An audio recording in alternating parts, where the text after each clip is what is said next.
নমস্কার শ্রোতা বন্ধুরা, স্বাগত জানাই আপনাদের গল্পের আসরে। বাংলা সাহিত্যের গল্পের খনি চাঁদের পাহাড় থেকে তুলে আনা কিছু মণিমাণিক্যের সম্ভার নিয়ে তৈরি আমাদের গল্পের আসর।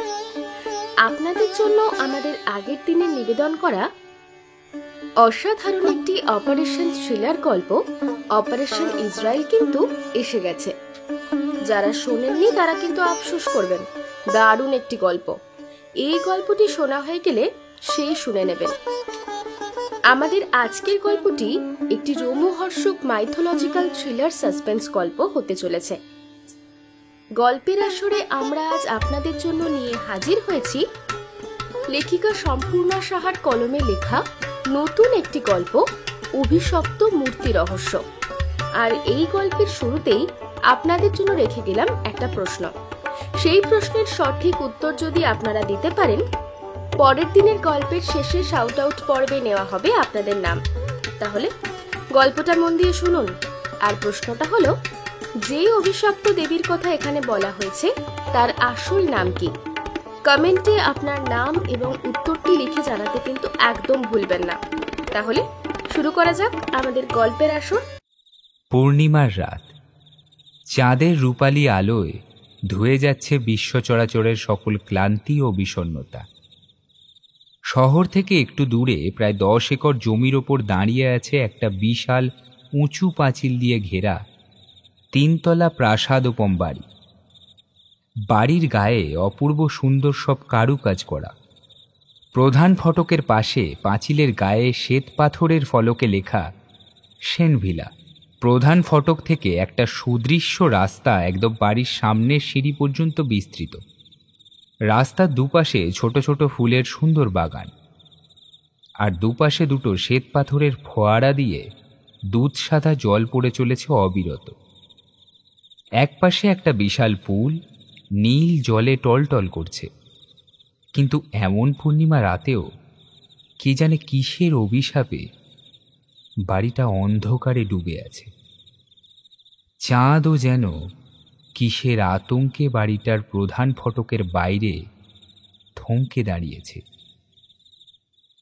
বাড়িটার মাথার ওপর একসঙ্গে 50টা কাক বিকট কা কা শব্দ করে ডাকতে ডাকতে গোল হয়ে উঠছে।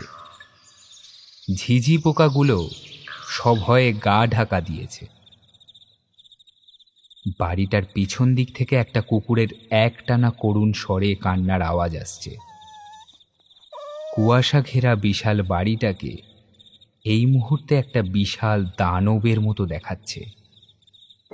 কি একটা ঘটার আশঙ্কায় বাতাসও তার গতিপথ পরিবর্তন করেছে।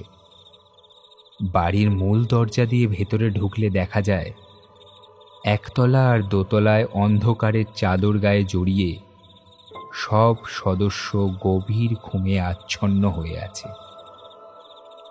কিন্তু এই ঘুমটা যেন ঠিক স্বাভাবিক নয়। এই ঘুম যেন আর ভাঙার নয়। সিঁড়ি দিয়ে 3তলায় উঠে প্রথমেই যে বড় ঘরটা, সেটার বন্ধ দরজার ফাঁক দিয়ে একটা হালকা সবজিটে আলোর আভা এসে পড়েছে করিডোরের মেঝেতে, করিডোরে রাখা সুন্দর বাহারি ফুলের টবগুলোর ওপর।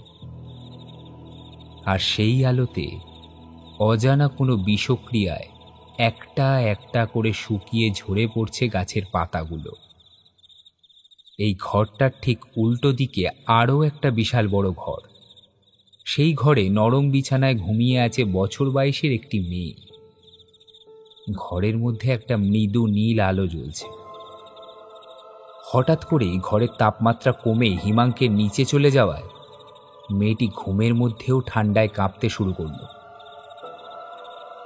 তারপর কি জানি কি একটা অস্বস্তিতে ঘুম ভেঙে উঠে বসল বিছানায়। প্রবল ঠান্ডায় হাত পা জমে আসছে তার, অথচ ঘরের সবকটা জানলা দরজা বন্ধ। ঠান্ডা এড়াতে মেয়েটি গায়ে টেনে নিল পায়ের কাছে রাখা মোটা কম্বলটা। তারপর গায়ে জড়িয়ে আবার শুয়ে পড়ে চোখ বন্ধ করে ঘুমানোর চেষ্টা করতে লাগলো। খানিক বাদেই তার মনে হলো কে যেন গা থেকে আস্তে আস্তে চাদরটা টেনে সরিয়ে দিচ্ছে। মনের ভুল ভেবে সে চাদরটাকে আরো ওপরে টেনে নিল। তারপরে খানিক বাদে আবারও সেই একই ঘটনা। এভাবে বারচারেক একই ঘটনার পুনরাবৃত্তি ঘটতে মেয়েটি বিছানায় উঠে বসল। চারিদিক তাকিয়ে দেখল, না, কোথাও কেউ নেই। তারপর কাঁপা কাঁপা হাতে বিছানার চাদরটা সরাতেই দেখল কালো মতো একটা অদ্ভুত জীব তারই বিছানায় ঘাপটি মেরে বসে আছে। তার চোখগুলো যেন ভাঁটার মতো জ্বলছে, চুলগুলো সাপের মতো এলোমেলো এদিক ওদিক উড়ছে। ভীষণ আতঙ্কে চিৎকার করে উঠল মেয়েটি, কিন্তু তার আওয়াজ ঘরের বাইরে একজনের কানেও পৌঁছল না। মেয়েটি তাড়াতাড়ি বিছানার পাশে রাখা বেড সুইচটা টিপে টেবিল ল্যাম্পটা জ্বালাতে গেলে হঠাৎ করে ঘরের মধ্যে জ্বলতে থাকা আলোটাও বন্ধ হয়ে গেল। ঘরের মধ্যে এখন নিশ্ছিদ্র অন্ধকার। তার মধ্যে মেয়েটি মুখ 2 হাত দিয়ে চেপে ধরে পা গুটিয়ে বসে আছে। ভয়ে আতঙ্কে তার চোখগুলো ঠেলে বেরিয়ে আসতে চাইছে। সে অনুভব করতে পারছে ঘরের মধ্যে থাকা প্রত্যেকটা বিছানা, আলমারি, প্রত্যেকটা আসবাবপত্র ভীষণ করে যেন দুলছে। বেশ কিছুক্ষণ প্রায় নিঃশ্বাস বন্ধ করে রেখে বসে থাকার পর অনেকটা সাহস সঞ্চয় করে মেয়েটি তার কাঁপা কাঁপা হাতখানা বাড়িয়ে দিল বিছানার পাশে রাখা হাল ফ্যাশনের দেরাজের ভিতর। তারপর তড়িৎ গতিতে বার করে আনলো একটা মোমবাতি আর দেশলাই। তারপর বার কয়েকের চেষ্টায় বেশ কয়েকটা দেশলাই ধ্বংসের পর জ্বালিয়ে ফেলল মোমবাতিটা। মোমবাতির ক্ষীণ আলোতে সে দেখল, না, ঘরের মধ্যে সবকিছু একদম আগের মতোই আছে, কোথাও কিছু নড়ছে না। হয়তো সবটা মনের ভুল, এই ভেবে একটা স্বস্তির নিঃশ্বাস ফেলল সে। তারপর হাত বাড়িয়ে দেরাজের ওপরে রাখা জলের গ্লাসটা তুলে নিল। জল খাবার অভিপ্রায়ে গ্লাসে একটা চুমুক দিতে যাবে এমন সময় তার 2 চোখ বিস্ময়ে দেখল ঘরের সামনের দিকের দেওয়ালে ফুটে উঠেছে অদ্ভুত সব ছায়া। মোমবাতির স্থির আলোতে সেই সব ছায়া কাঁপছে। সেই ছায়াদের হাতগুলো ক্রমশ দেওয়াল ভেদ করে এগিয়ে আসছে তার দিকে।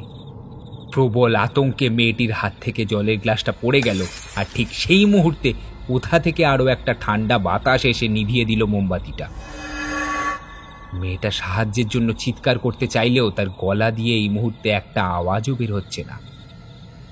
অথচ তার কান স্পষ্ট শুনতে পারছে তার বন্ধ ঘরের ভিতরে কে যেন হাড় হিম করা খনা গলায় সুর করে কাঁদছে আর মাঝে মাঝে বলছে, দে দে দে দে, ফিরিয়ে দে বলছি, ফিরিয়ে দে বলছি, ফিরিয়ে দে।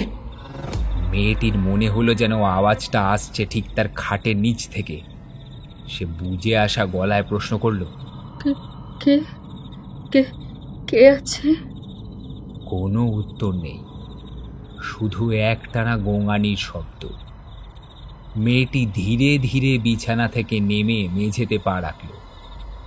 বুকের ভিতর যেন হাতুড়ি পিটছে। হৃৎপিণ্ডের শব্দ বাইরে থেকেই শুনতে পাচ্ছে সে। খাটের তলা থেকে একটা ক্ষীণ সবুজ আভা আসছে। হাঁটু মুড়ে মেঝেতে বসে পড়ল মেয়েটি।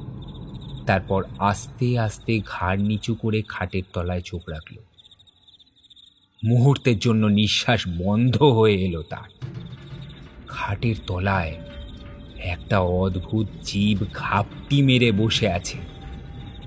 তার ওপরের অর্ধেক অংশ একটা আদিবাসী মানবীর মতো, গায়ের রং ঘোর কালো। তার কোঁকড়ানো চুলগুলো হাজার সাপের মতো হাওয়ায় উড়ছে। কানগুলো কুকুরের কানের মতো। চোখের মনি অদৃশ্য, সেই শূন্য অক্ষিকোটর থেকে ঠিকরে বেরোচ্ছে সবুজ আলো। সাপদের মতো দাঁতগুলো বাইরে বেরিয়ে আছে, তা দিয়ে কাঁচা লাল রক্ত গড়িয়ে গড়িয়ে পড়ছে। নিচের অর্ধেকটা মোষের মতো, অথচ হাত পাগুলো যেন কোনো এক সরীসৃপের।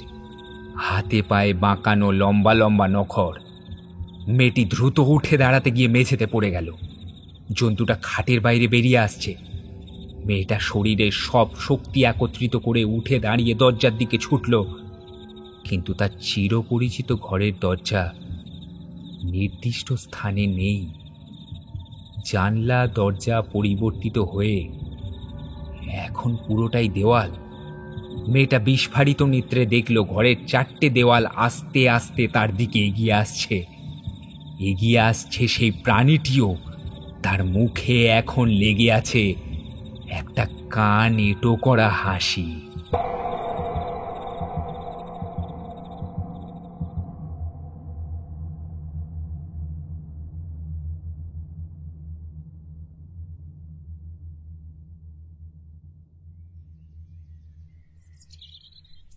পরিবেশ থমথমে।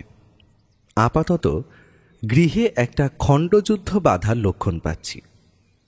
সাধারণত অজিতেশ আর বৌঠানের মিষ্টি দাম্পত্য বিবাদে আমি বৌঠানের দলেই থাকি, কিন্তু এক্ষেত্রে আমার যে কোন দিকে যাওয়া উচিত সেটাই আমি স্থির করতে পারছি না।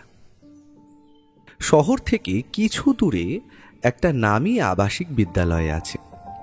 খোকা খানিক বড় হওয়ায় ওর ইচ্ছে নতুন ক্লাস থেকে সে ওই বিদ্যালয়ে আবাসিক হিসেবে থেকেই পড়াশোনা করুক। এতে তার পড়াশোনাও ভালো হবে, আর ওর ধারণা অনুযায়ী এখানে যেমন হাতের কাছে তার মা সবটুকু গুছিয়ে এগিয়ে দেওয়ায় সে যে ননির পুতুল তৈরি হচ্ছে, সেটা থেকে বেরিয়ে নিজের কাজটুকু একটু একটু করে শিখবে, স্বাবলম্বী হবে।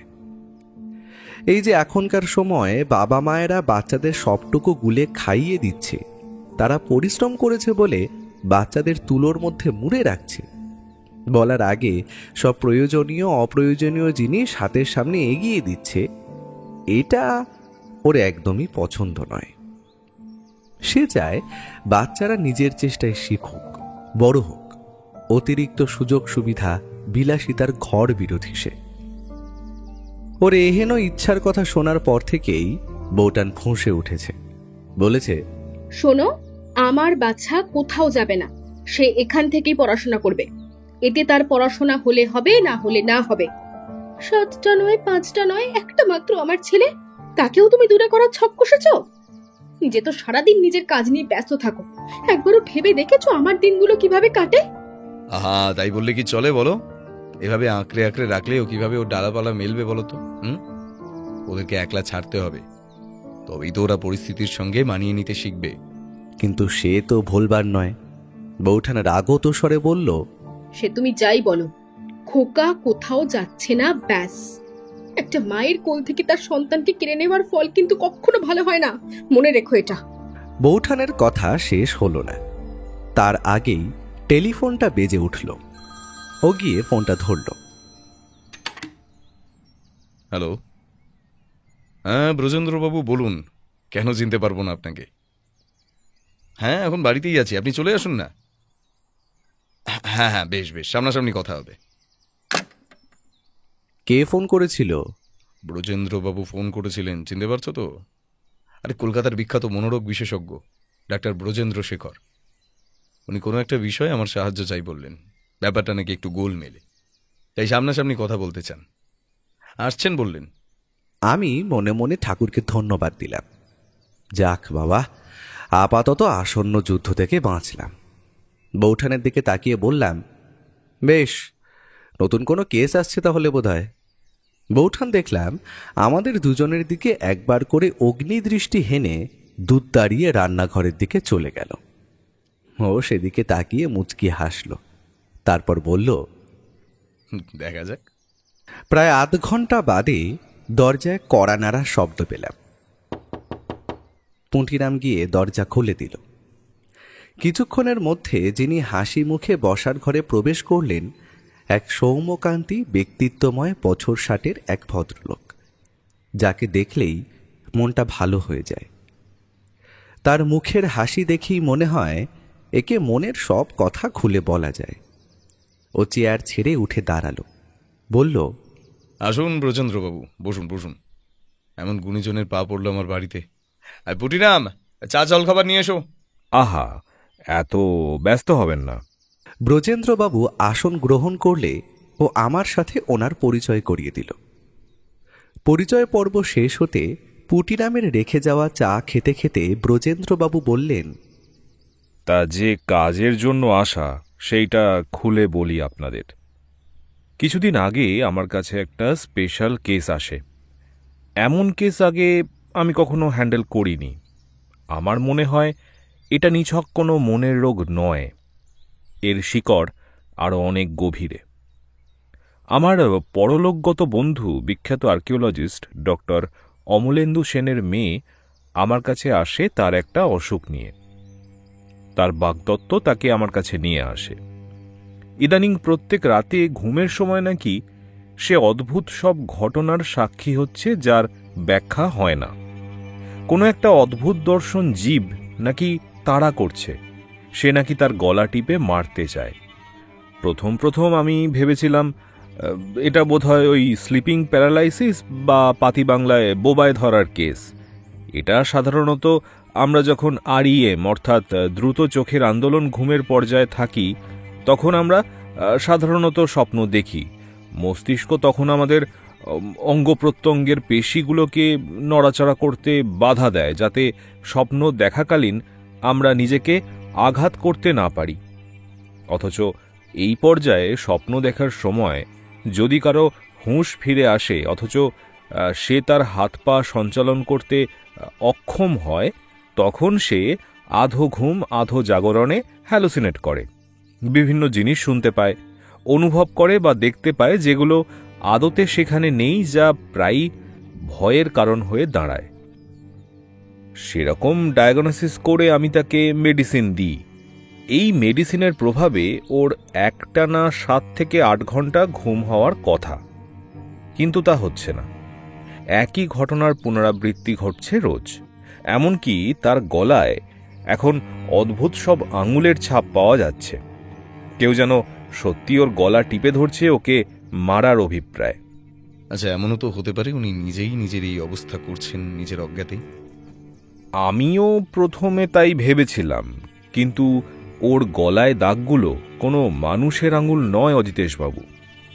দেখে মনে হয় কোনো 4 আঙুলওয়ালা কোনো জন্তুর। আমার মনে হয় এখানে অন্য কোনো গল্প আছে, সেই জন্যই আপনার কাছে আসা। আমি চাই আপনি এই নেপথ্যের গল্পটাকে বাইরে বার করে আনুন, মেয়েটাকে বাঁচান। বেশ, যদি সত্যি এর পেছনে অন্য কোনো কারণ থেকে থাকে তবে আমি আপ্রাণ চেষ্টা করব সেই সত্যিকে বাইরে আনতে। আপনি আমাকে স্বস্তি দিলেন। আসলে অনুসুয়া আমার মেয়েরই মতো, তার এই অবস্থা আমি আর সহ্য করতে পারছিলাম না। বলুন, কবে যেতে চান আপনি ওদের বাড়ি? আমি গাড়ি নিয়ে এসে আপনাদের নিয়ে যাব। ধরুন কালই, কারণ দেরি করাটা ঠিক হবে না। আর আপনার সঙ্গে আমরা দুইজনই যাচ্ছি, কেমন? আর একটা কথা, হয়তো আমাকে ওখানে কয়েকটা দিন থাকতেও হতে পারে। বেশ বেশ, কোনো অসুবিধা নেই। আমি কাল চেম্বার সেরে এসে আপনাদের নিয়ে যাব। ব্রজেন্দ্রবাবু চলে গেলেন। আমি ওকে মজা করে বললাম, এবার কি তাহলে ভূতেদের ওপর গোয়েন্দাগিরি করবে নাকি? ও খোঁচাটা হজম করে আমায় টিপ্পনি কাটল। দেখি ভূত নাকি পেতনি। পেতনি হলে না হয় তোমার ঘাড়ে চাপিয়ে দেওয়া যাবে, আমি একাই কেন জ্বলবো? হ্যাঁ, আমরা দুজনেই একসাথে হেসে উঠলাম। পরের দিন ডাক্তারবাবুর গাড়িতে চড়ে যে প্রাসাদসম বাড়িটার সামনে আমরা উপস্থিত হলাম তার নাম সেনভিলা। গাড়িতে আস্তে আস্তে শুনলাম এই বাড়ির বর্তমান মালকিন হলেন অনুসুয়া সেন, পরলোকগত অমলেন্দুবাবুর বড় পক্ষের একমাত্র কন্যা। অনুসুয়া ছোট থেকে বিদেশে ছিলেন এবং ওখানেই পড়াশোনা করেছেন। পিতার যখন মৃত্যুর সময় আগত তখন পিতার শেষ ইচ্ছে রক্ষার্থে দেশে ফিরেছেন। বাড়িতে বিমাতা, বইমাত্রেয় ভগিনী, কাকা কাকিমা, পিস্তুত ভাই, মামাতো দাদা, অনুসুয়া সেনের বাগদত্তা এবং কয়েকজন দারোয়ান এবং 2টি রান্নার এবং কাজের লোক বর্তমান। গাড়ি থেকে নেমে আমরা যখন সেনভিলার প্রধান ফটকের সামনে উপস্থিত হলাম, 2জন দ্বাররক্ষী আমাদের সেলাম করে দ্বার উন্মুক্ত করে দিল। আমরা প্রধান ফটক অতিক্রম করে পাথর বিছানো সুদৃশ্য রাস্তা দিয়ে চারপাশের অপরূপ শোভা দেখতে দেখতে চললাম। এ বাড়ির প্রতিষ্ঠাতা যে শৌখিন মানুষ ছিলেন তা বলার অপেক্ষা রাখে না। এত বড় বাড়ি এখনো ভালোভাবেই রক্ষণাবেক্ষণ করা হয় তার প্রমাণ চতুর্দিকে। প্রায় অর্ধেক মাইল পথ অতিক্রম করে আমরা মূল ভবনের সামনে এসে পৌঁছলাম। সিঁড়ির সামনেই একজন যুবতী আর একজন যুবক দাঁড়িয়েছিল।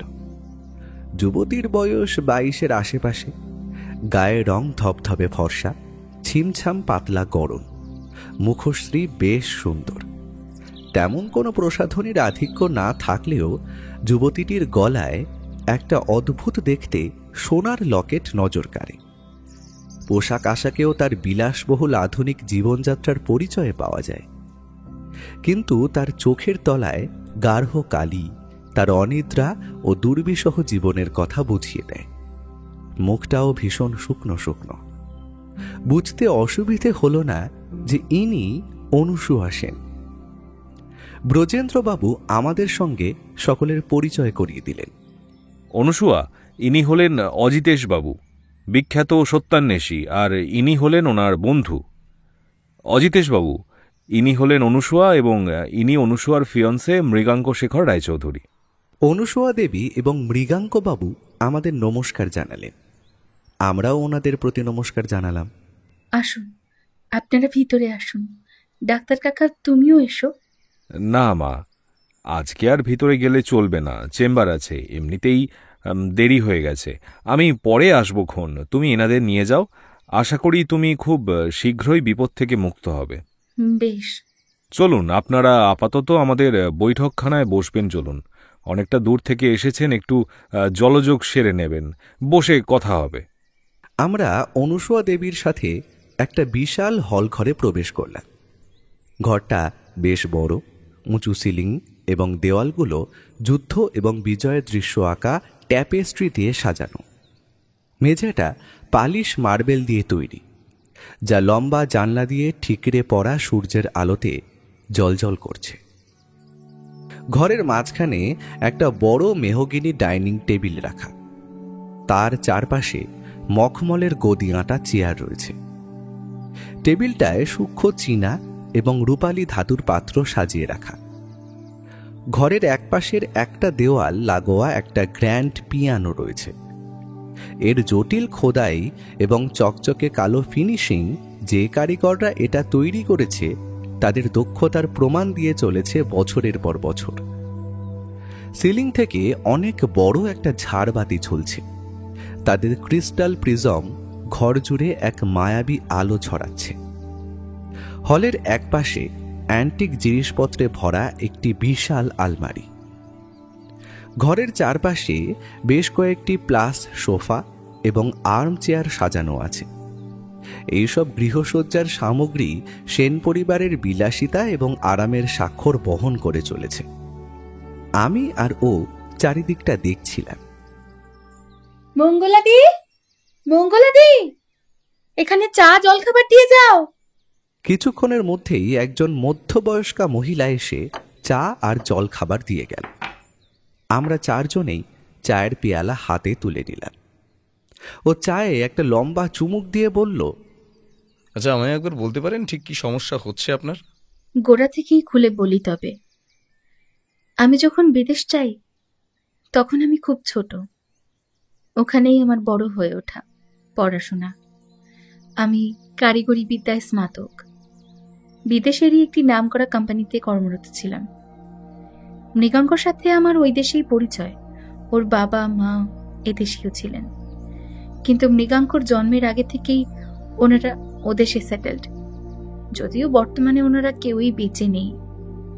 মৃগাঙ্কর সাথে আমার সম্পর্ক হয় এবং আমরাও ওখানেই সেটেল করব ঠিক করি। একদিন হঠাৎ বাবা আমার সাথে যোগাযোগ করেন। বাবার সাথে আমার কোনোদিন সেভাবে বাবা মেয়ের যে স্নেহের সম্পর্কটা, সেটা গড়ে ওঠেনি। মার মৃত্যুর পর বাবা ছোট মাকে বিয়ে করে নিয়ে আসেন। তারপর কিছুদিন পর আমায় বিদেশ পাঠিয়ে দেন। হঠাৎ সেই বাবাই আমাকে দেখতে চাইছেন জেনে আমি যার পর নাই অবাক হয়েছিলাম। এখানে আসার ইচ্ছে আমার তেমন ছিল না, শুধুমাত্র মৃগাঙ্কর জোড়াজুড়িতে আমি এখানে আসি। এসে শুনি বাবা তার সমস্ত সম্পত্তি আমার নামে উইল করে রেখেছেন এবং তাই নিয়ে পরিবারের সকলের মধ্যে অসন্তোষের ভাব আমার দৃষ্টি এড়ায় না। সত্যি বলতে এসব টাকা পয়সা সম্পত্তির লোভ আমার কোনো কালেই ছিল না। কিন্তু বাবা মৃত্যুশয্যায় আমার দুটো হাত ধরে বলেন, এই সম্পত্তি অযোগ্য হাতে পড়লে সর্বনাশ হয়ে যাবে, এর দায়িত্ব তুই নে মা। জানি তোর সাথে অনেক অন্যায় করেছি, তবু তুই আমায় ক্ষমা কর, এই দায়িত্ব নিজের কাঁধে নে। বাবার এই কাতর আর্জি আমি সেদিন ফেলতে পারিনি। বাবা সেদিন আমায় আরো একটা দায়িত্ব দিয়েছিলেন। বাবা একজন প্রত্নতত্ত্ববিদ ছিলেন। ওনার নেশা ছিল বিভিন্ন দুর্মূল্য জিনিস নিজের সংগ্রহে রাখা। এই বাড়ির একদম উপরতলায় একটা বিশাল বড় ঘর তৈরি করেছিলেন তিনি। সেটাকে একটা ছোটখাটো মিউজিয়াম হিসেবে গড়ে তুলেছিলেন। ওখানে যা জিনিস আছে তার মূল্য আজকের বাজারে কোটি কোটি টাকা। বাবা ওই মিউজিয়ামটাও সংরক্ষণের দায়িত্ব আমাকে দিয়ে যান। তারপরেই বাবা মারা যান। বাবা ওই ঘরের পাশেই একটা ঘরে একাই থাকতেন। বাবার মৃত্যুর পর আমি ওই ঘরে শিফট করি। তখনও পর্যন্ত সবকিছু ঠিকঠাকই চলছিল। এরপর আমি ঠিক করি ওই মিউজিয়ামের সুরক্ষা বাড়াবো। তাই বিদেশ থেকে জিনিসপত্র আনিয়ে আমি আর মৃগাঙ্ক একদিন ওই ঘরে ঢুকে টাচ সেন্সর অ্যালার্ম লাগিয়ে আসি। সমস্যাটা শুরু হয় তার পরের দিন থেকে। রাতের বেলা আমার সাথে নানা রকম অদ্ভুত অদ্ভুত কাণ্ড ঘটতে থাকে, যার কোনো ব্যাখ্যা আমার কাছে নেই। আমি নিজেও বিজ্ঞান মনস্ক, কুসংস্কার অন্ধবিশ্বাসে বিশ্বাসী নই। মৃগাঙ্ক বলে হয়তো স্ট্রেস থেকে এসব হচ্ছে। পরপর এত ঘটনা ঘটে গেল, আমিও ভাবি হয়তো তাই হবে। তারপর আমি আর মৃগাঙ্ক ডাক্তার কাকার কাছে যাই। উনি বলেন স্লিপিং প্যারালাইসিস হচ্ছে স্ট্রেস থেকে, হ্যালুসিনেট করছি। ওষুধ দিলেন, সাথে ঘুমের ওষুধও দিলেন। কিন্তু বিশ্বাস করুন, অত কড়া মাত্রার ওষুধ খাবার পরও একটা নির্দিষ্ট সময়ে আমার প্রবল অস্বস্তিতে ঘুম ভেঙে যায়। একটা ছায়া মূর্তি আমায় মেরে ফেলতে আসে, আমার গলা টিপে ধরে। লোকে আমায় পাগল ভাবছে। আমার জীবনটা এই বাড়িতে থেকে নরক হয়ে যাচ্ছে। কিন্তু বাবাকে দেওয়া কথার জন্য ও আমাকে মেরে ফেলবে অজিতেশ বাবু। শেষটুকু বলার সময় অনুসূয়া দেবীর চোখে আতঙ্ক আর মৃত্যু ভয় প্রকট হয়ে উঠল। উনি অস্থির হয়ে উঠলেন। অনু শান্ত হও। আমি তো তোমাকে বলেছিলাম অন্য ডাক্তারের পরামর্শ নিতে, তা না করে তুমি এই ডাক্তারের কথায়। মৃগাঙ্ক বাবুর কথা শুনে বোঝা গেল আমাদের আশায় উনি খুশি নন খুব একটা। ও সেসব গায়ে না মেখে বলল, বাড়ির অন্য কেউ কি আপনার মতো এরকম কিছু অনুভব করেছেন কখনো? না, কেউ কিছু অনুভব করেনি কখনো, কেবল আমি। নিজের ঘর বাদ দিয়ে অন্য ঘরে থেকে দেখেছেন? কিন্তু সেই একই অবস্থা। আজকাল রাত হলে আমার ভয়টা আমাকে চেপে ধরে। আচ্ছা, আমি একবার ঘরগুলো দেখতে চাই, বিশেষত আপনার ঘরটা, আর এ বাড়ির অন্যান্য সদস্যদের সঙ্গেও পরিচয় করতে চাই। বেশ, আপনারা স্নান সেরে দুপুরে খাওয়া দাওয়া সেরে একটু বিশ্রাম নিয়ে নিন। এখন তো বাড়িতে সকলে নেই, তবে বিকেলের মধ্যে সকলে এসে পড়বে। তখন সবার সাথে আপনাদের আলাপ করিয়ে দেব। আর এই বাড়িটা একবার দেখে নেবেন। বেশ, তাই হোক। হরিদা, এনাদের গেস্ট রুমে পৌঁছে দাও। আমাদের যেখানে থাকতে দেওয়া হলো সেই ঘরটা একতলায়, বেশ বড় ঘর। একটা বড় খাট, আলমারি, আলনা, বিছানার পাশে দেরাজ, ঘরের লাগোয়া কলঘর, সব রকম সুযোগ সুবিধা রয়েছে। আমি ঘরে ঢুকেই বিছানায় গা এলিয়ে দিলাম। ও স্নান করে এলো। আমি ওকে বললাম, আচ্ছা, তোমার কি মনে হয় অনুসূয়া দেবীর সাথে সত্যি কি অতিপ্রাকৃত কিছু ঘটছে? না, এখনো পর্যন্ত ষড়যন্ত্র বলেই মনে হচ্ছে। নইলে একা ওনার সঙ্গেই বা কেন এমন ঘটবে? সবার সঙ্গেই ঘটতো, তাই না? ভূত তো আর বেছে বেছে একজনকে টার্গেট করবে না। আর ওনাকে দেখে আমার মানসিক রোগী বলেও মনে হয়নি। এখন কে, কেন, কিভাবে এসব করছে সেইটাই খুঁজে বার করতে হবে। কিছুক্ষণ পরে মঙ্গলা বলে কাজের মেয়েটি আমাদের ঘরেই আমাদের খাবার দিতে এলো। আচ্ছা, তুমি এখানে কতদিন কাজ করছো? হ্যাঁ, আগে তা ধরুন বছর 6। তার আগে আমার মা এই বাড়িতে কাজ করতো। এবারই সবার খাবার তুমি পরিবেশন করো? হ্যাঁ, ভোজু দাদা রান্না করে, আর আমি আর হরিদা সকলকে খাবার পরিবেশন করে দিই। সকলে একসঙ্গেই খাবার খায় তো? না, যার যখন ইচ্ছে হয় তখন সে খেয়ে নেয়। সবাই কাজে বেরোয়, আর তাছাড়া বড় দিদিমণিকে এই বাড়ির কেউ তেমন একটা পছন্দ করে না, তাই ওনার সাথে এক টেবিলে খাবে না বলেই সবাই নিজের নিজের ঘরে বসে খেয়ে নেয়। ঠিক আছে, তুমি যাও। মেয়েটি চলে গেলে আমরা খাওয়া দাওয়া করে এক প্রস্থ ঘুমিয়ে নিলাম। ঘুম ভাঙল যখন, তখন ঘড়িতে বিকেল 4:30। হরি এসে আমাদের ডেকে দিয়ে গেল, বলল, বাবু, বড় দিদিমণি আপনাদের বসবার ঘরে ডাকলেন। ডাক্তারবাবু এইছেন। তুমি যাও, আমরা আসছি। চোখে মুখে জল দিয়ে প্রস্তুত হয়ে আমরা বসার ঘরে গেলাম। অনুসূয়া দেবী, মৃগাঙ্কবাবু এবং রাজেন্দ্রবাবু বসেছিলেন। আমাদের দেখে উঠে দাঁড়ালেন। চলুন অজিতেশবাবু, আমাদের বাড়িটা আপনাকে ঘুরিয়ে আনি। সকলে এখন নিজের নিজের ঘরেই আছে, হয়তো দেখাও হয়ে যাবে। চলুন, একদম ওপরতলা থেকেই শুরু করা যাক। বাড়িটা খানিকটা গোল ধরনের। অনুসূয়া দেবীর পেছন পেছন ঘোরানো সিঁড়ি দিয়ে 3 তলায় আমরা উঠলাম। সামনের সরু প্যাসেজ দিয়ে খানিকটা গিয়েই প্রথমে একটা বিশাল বড় তালাবন্ধ ঘর। তার সামনে গিয়ে থামলেন অনুসূয়া দেবী, বললেন, এই ঘরটা হলো আমার বাবার প্রাণ। একটু একটু করে এই ঘরটাকে সাজিয়েছিলেন উনি। চলুন ভিতরে যাওয়া যাক। আমার চাবিটা আমি ঘরেই ফেলে এসেছি মনে হয়। মৃগাঙ্ক, তোমার কাছে ডুপ্লিকেটটা আছে তো? চাবিটা দাও। মৃগাঙ্কবাবু পাঞ্জাবির পকেট থেকে চাবি বার করে অনুসূয়া দেবীর হাতে দিলেন। অনুসূয়া দেবী তালাটা খুলে দরজাটা ভেতরের দিকে ঠেলতে যাবেন, অমনি কোথা থেকে একটা ঠান্ডা দমকা বাতাস এসে দরজাটা এক ধাক্কায় ক্যাঁচ ক্যাঁচ আওয়াজ করতে করতে খুলে গেল।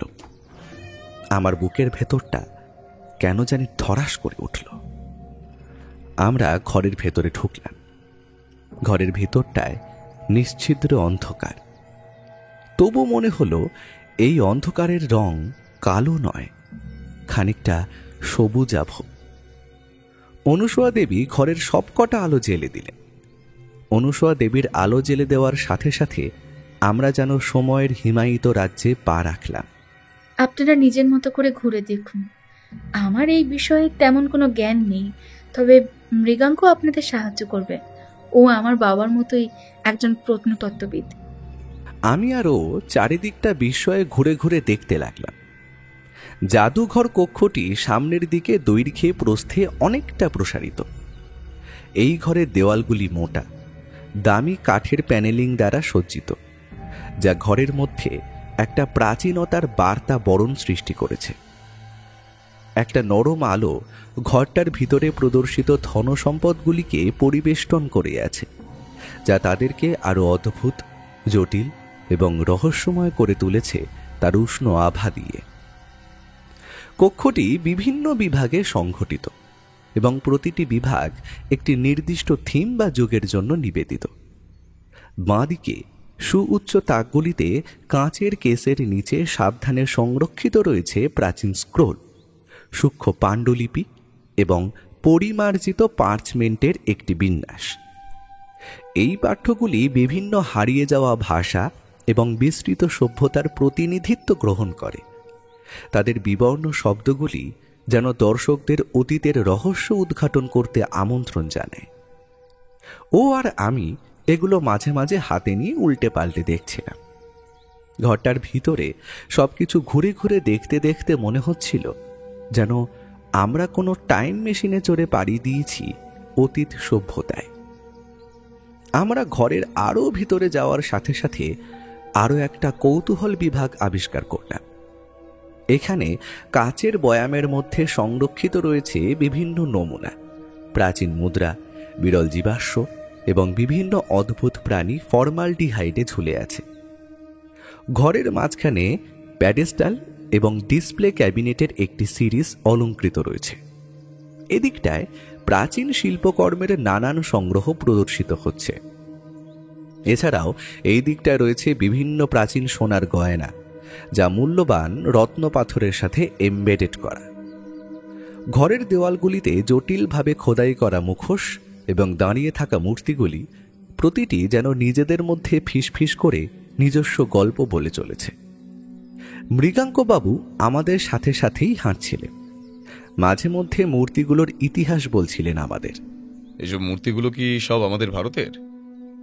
না না, অনুর বাবার প্রাচীন সভ্যতার প্রতি বিশেষ আকর্ষণ ছিল। তিনি মিশর, গ্রিস এবং দূর প্রাচ্যের দেশে যখন নিজের কাজের প্রয়োজনে যেতেন, তখন সেখান থেকে অনেক অর্থের বিনিময়ে কিনে আনতেন। এই জিনিসগুলো মানব ইতিহাসের এক একটি রত্ন বলতে পারেন। অনেকের এমন শখ থাকে, কিন্তু এমন ব্যক্তিগত সংগ্রহের আগে আমি কখনো দেখিনি। চলুন ওদিকটায় যাওয়া যাক। ঘরের ওইদিকে বিভিন্ন মূর্তির একটি অসাধারণ ভান্ডার রয়েছে।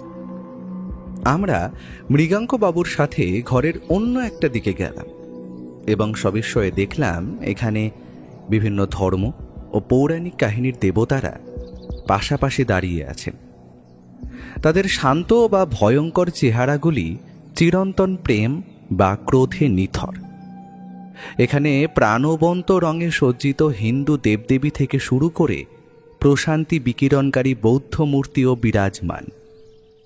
মূর্তিগুলো যেন আধ্যাত্মিকতা এবং বিশ্বাসের রাজ্যে প্রবেশের পথ প্রশস্ত করে। ওকে দেখলাম একটা অদ্ভুত মূর্তি হাতে স্থির হয়ে দাঁড়িয়ে আচ্ছন্ন চোখে মূর্তিটার দিকে তাকিয়ে রয়েছে, যেন ও ওর বাহ্যজ্ঞান হারিয়ে ফেলেছে।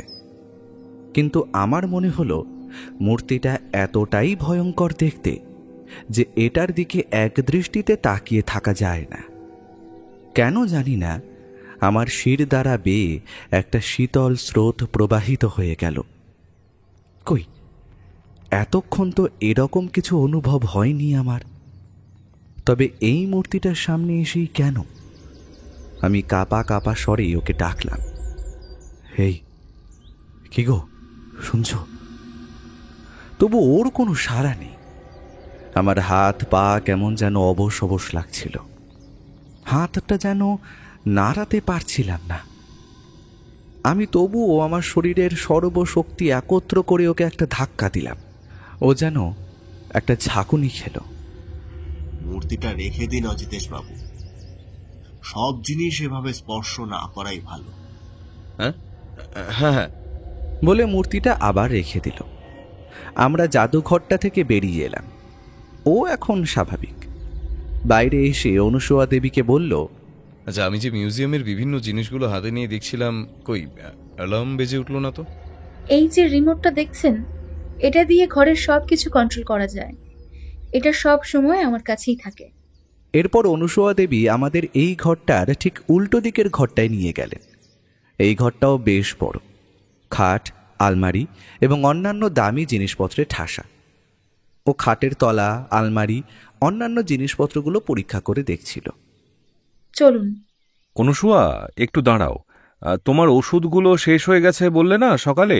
এই যে আমি আসার সময় তোমার ওষুধগুলো নিয়ে এসেছি, দেওয়া হয়নি, এই নাও, রেখে দাও। অনুসূয়া দেবীর হাতে ওষুধগুলো দেওয়ার আগে ও বলল, ডাক্তারবাবু, আমাকে একবার দিন তো ওষুধগুলো। ওষুধগুলো উল্টে পাল্টে দেখে ও অনুসূয়া দেবীর হাতে দিল। অনুসূয়া দেবী দেখলাম ওনার খাটের পাশে দেরাজের ওপরে রাখা একটা খালি বাক্সের মধ্যে ওষুধগুলোকে রাখলেন। তারপর বললেন, চলুন, উপরে এই দুটো ঘরই ব্যবহার হয়। উপরে আমি একাই থাকি, বাকিটা দোতলায় থাকে। আমরা সিঁড়ি বেয়ে নিচে নেমে এলাম। একদম সিঁড়ির পাশেই একটা মাঝারি ঘর। অনুসূয়া দেবী ঘরটার সামনে থামলেন, বললেন, এই ঘরটা হলো আমার ছোট মার ঘর। বাতের ব্যথায় উনি তেমন হাঁটাচলা করতে পারেন না, তাই একদম সিঁড়ির পাশের এই ঘরটাতেই থাকেন। দাঁড়ান, ওনাকে ডাকি। তারপর নিচু স্বরে ডাকলেন, ছোট মা, ছোট মা, একবার ভিতরে আসবো? ভিতর থেকে একজন মহিলার বিরক্তিসূচক কণ্ঠে উত্তর এলো, উফ, আমাকে নিয়ে আবার এত কিসের টানাটানি বাপু? একটু যে শান্তিতে শুয়ে আছি তাও কি তোমার সহ্য হয় না? দরজা খোলা আছে, ভেতরে এসো।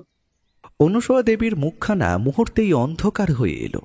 উনি তবুও মুখে আলগা হাসি ফুটিয়ে বললেন, আসুন। আমরা ভিতরে ঢুকে দেখলাম একজন বছর 40-42-এর মহিলা খাটে ঠেস দিয়ে বসে আছেন। আমাদের দেখে তড়িঘড়ি বিছানা থেকে নেমে দাঁড়ালেন। তাড়াহুড়ো করে নামতে গিয়ে ওনার মুখটা কিছু সময়ের জন্য যন্ত্রণাক্লিষ্ট হয়ে গেল। উনি জিজ্ঞেস করলেন, এনারা? ছোট মা, এনারা আমার অতিথি, কিছুদিন এখানেই থাকবেন। তোমার সাথে পরিচয়। তোমার বাড়ি, কাকে রাখবে কাকে বার করে দেবে সেটা একান্তই তোমার ব্যাপার। শুধু আমাকে বিরক্ত করো না। খুব জরুরি কিছু বলার না থাকলে তোমরা আসতে পারো। এরপরে আর কিছু বলার থাকে না। আমরা বেরিয়ে এলাম। আবার করিডোর ধরে খানিকটা হেঁটে আরও একটি ঘরের সামনে এসে অনুসূয়া দেবী থামলেন। দরজার একটা পাল্লা খোলাই ছিল। অনুসূয়া দেবী দরজায় সামান্য টোকা দিয়ে বললেন, আসবো শশাঙ্ক? ভিতরের পুরুষটি বোধহয় আমাদের লক্ষ্য করেনি। তার দরাজ কণ্ঠের আওয়াজ শোনা গেল, আরে অনুদি, তোমার তো শরীর খারাপ, তুমি আবার টাকাটা দিতে আমার ঘরে আসতে গেলে কেন? আমি নিজেই যেতাম সময় করে। অনুসূয়া দেবী ভিতরে ঢুকলেন, তার সাথে সাথে আমরাও। আমাদের দেখে ঘরের ভিতরে থাকা যুবকটি একটু চমকে উঠল। যুবকটির বয়স আন্দাজ 18-19। সে বিছানায় বসে সম্ভবত ব্যাগ গোছাচ্ছিল। তার বিছানার উপর নানা মেকআপের সামগ্রী, মুখোশ, বিভিন্ন রকমের জামা কাপড় ছড়িয়ে আছে। কোথাও বেরোচ্ছ নাকি? হ্যাঁ, আজকে একটা থিয়েটার আছে, আজকে বোধহয় ফিরবো না। কিন্তু এনারা অনুদি? অনুসূয়া দেবী কিছু বলার আগেই ও হেসে উত্তর দিল, আমরা আগে আপনার অনেক অভিনয় দেখেছি। অনুসূয়া দেবী যখন বললেন আপনি ওনার ভাই, তখন আর আলাপ করতে না এসে পারলাম না। সে কি তাই? আপনারা দাঁড়িয়ে কেন? আসুন, বসুন না। না না, আজকে আপনি বেরোচ্ছেন, এখন থাক। আমরা কটা দিন এই বাড়িতেই আছি, পরে কথা হবে। আসি এখন। আমরা বেরিয়ে এলাম।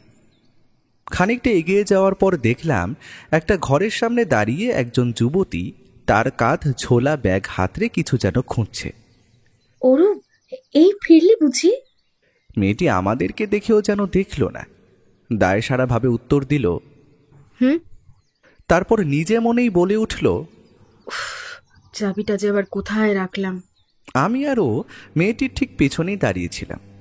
হঠাৎ একটা অপ্রত্যাশিত ঘটনা ঘটে গেল। ও আমাকে পেছন থেকে হঠাৎ ঠেলে দিতেই আমি টাল সামলাতে না পেরে মেয়েটার গায়ে হুমড়ি খেয়ে পড়লাম। সঙ্গে সঙ্গে মেয়েটির কাঁধ ঝোলা ব্যাগটা মেয়েটির হাত থেকে মেঝেতে ছড়িয়ে পড়ল। মেয়েটি বিরক্ত হয়ে একবার আমাদের সকলের দিকে তাকিয়ে ব্যস্ত হয়ে মেঝেতে পড়ে যাওয়া জিনিসপত্রগুলো তুলতে শুরু করলো। ও তাকে সাহায্যও করল। আমি ওর এহেন আচরণে অবাক হলাম। জিনিসপত্র তোলা হলে অনুসূয়া দেবী বললেন, অরূপ, এনারা হলেন আমার বন্ধু, আর এই হলো আমার বোন অরুণাংশী, কলেজে পড়ে, কেমিস্ট্রি নিয়ে। আমরা নমস্কার বিনিময় করে চলে এলাম। এরপর আলাপ হলো অনুসূয়া দেবীর কাকা এবং ওনার এক দুঃসম্পর্কের মামাতো ভাইয়ের সাথে। জানা গেল অনুসূয়া দেবীর কাকা ওনাদের সম্পত্তির দেখভাল করেন এবং ওনার মামাতো ভাই এক নামী সংবাদপত্রের অফিসে এডিটরের কাজ করেন। তারপর অনুসূয়া দেবী বললেন, চলুন মৃগাঙ্কর ঘরে বসে কথা বলা যাক। আমি মঙ্গলাদিকে বলি চা দিয়ে যেতে। তোমরা একটু দাঁড়াও, ঘরটা তো এত অগোছালো হয়ে আছে, আমি ভেতরে গিয়ে একটু গুছিয়ে আসি। বলে মৃগাঙ্কবাবু অনুসূয়া দেবীর উত্তরের প্রতীক্ষা না করেই নিজের ঘরের তালা খুলে ভেতরে ঢুকে ঘরটা ভিতর থেকে বন্ধ করে দিলেন। আসলে মৃগাঙ্ক বরাবরই নিজের কাজ নিজে করে এসেছে, তাই এখানেও নিজের ঘরদোর গুছিয়ে রাখার কাজ নিজেই করে। আমাদের বাড়িতে কাজের জন্য এতগুলো লোক রাখা আছে, কাউকে ঘরে ঢুকতে পর্যন্ত দেয় না। কিছুক্ষণ পরেই মৃগাঙ্কবাবু দরজা খুলে হাসি মুখে বললেন, আসুন। আমরা ভিতরে গিয়ে বসলাম। ওকে দেখলাম ঘাড় ঘুরিয়ে চারিদিকে দেখছে। যদিও আমি এই ঘরের মধ্যে তেমন কিছু বিশেষ লক্ষ্য করলাম না। কিছুক্ষণ বাদেই চা এলো। চা শেষ করে ব্রজেন্দ্রবাবু বললেন, আমাকে এবার উঠতে হবে বলে উঠে দাঁড়ালেন। আমরা সকলেই উঠে দাঁড়ালাম। ও বলল, চলুন, আমাদেরও হয়ে গেছে, আমরাও নিচে যাব। মোটামুটি বাড়িটা ভালো করে দেখে আসার পর এবং সকলের সাথে পরিচয় করার পর ও আর আমি নিজেদের জন্য নির্ধারিত ঘরে এলাম। ও বলল, ভাইয়া, আমার একটা ছোট্ট কাজ আছে, তুমি ঘরেই বসো, আমি এক্ষুনি আসছি। কোথায় যাবে? চলো আমিও যাই না। আসলে আমার না কিরকম একটা ভয় ভয় লাগছে। আরে তুমিও না, এখনো সেভাবে সন্ধে পর্যন্ত হয়নি, তুমি বসো, আমি আসছি বললাম তো। ও বেরিয়ে গেল এবং মিনিট 15 মধ্যে ফিরেও এলো। তারপর বলল, এই ঠিক আছে তো, এখন চলো আমার সঙ্গে, একটা টেলিফোন করার আছে। আমরা ঘরের বাইরে বেরোলাম। বসবার ঘরে একটা টেলিফোন দেখেছিলাম। ও একবার অনুসূয়া দেবীর অনুমতি নিয়ে এলো। তারপর কাকে একটা ফোন করলো। হ্যালো, ইন্সপেক্টর গলার আওয়াজেই চিনে ফেললেন? একটু দরকারি আছে বলতে পারেন, নইলে কি আর আপনাদের মতো ব্যস্ত মানুষদের সময় নষ্ট করতে পারি? বলছিলাম একটু দেখা করতাম আর কি, কখন যাব যদি বলেন। আরে কি সৌভাগ্য, তাহলে তো ভালোই হয়। ঠিকানাটা লিখে নিন তবে, 78B ক্যামাক স্ট্রিট, কালী মন্দিরের বিপরীতে, সেনভিলা। বেশ, তাহলে আমি অপেক্ষা করছি বড় রাস্তার মোড়ে। চলো বেরোনো যাক। কাকে ফোন করলে? ইন্সপেক্টর পুরন্দর।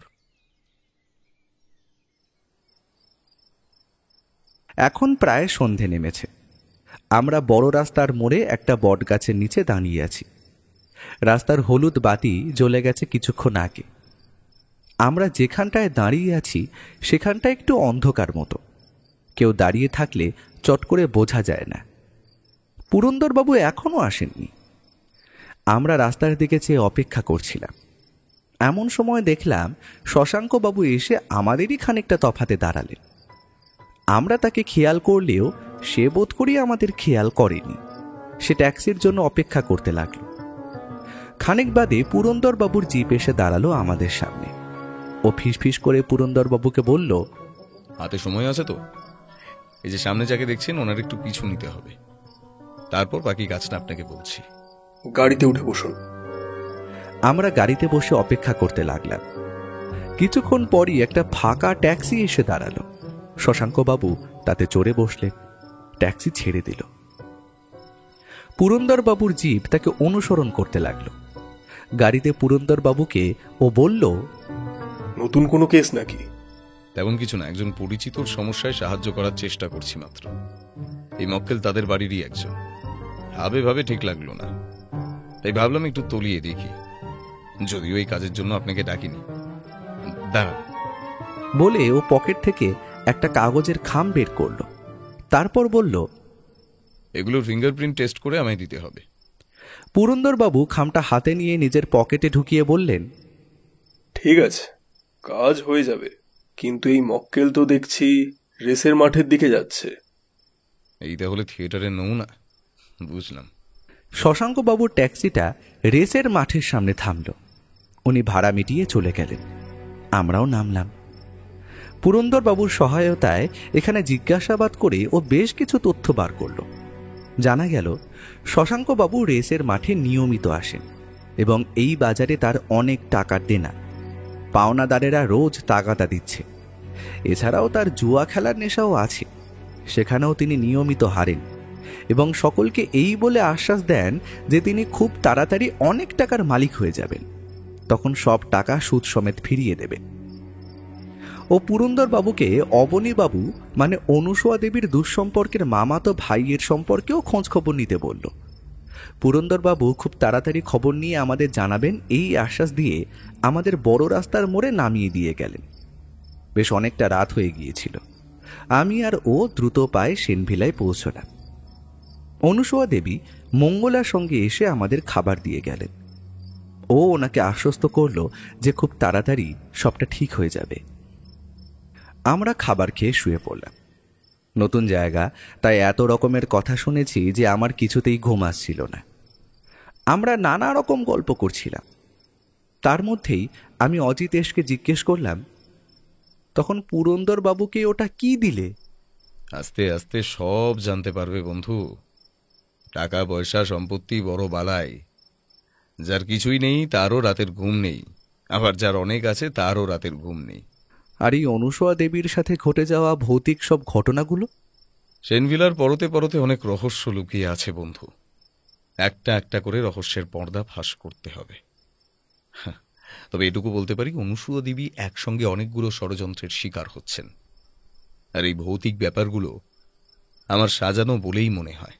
কিন্তু ওই জাদুঘরে আমার কিরকম একটা অদ্ভুত অনুভূতি হচ্ছিল।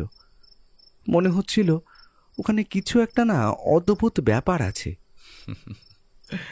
ভূত কথাটার অর্থ কি জানো তো? অতীত।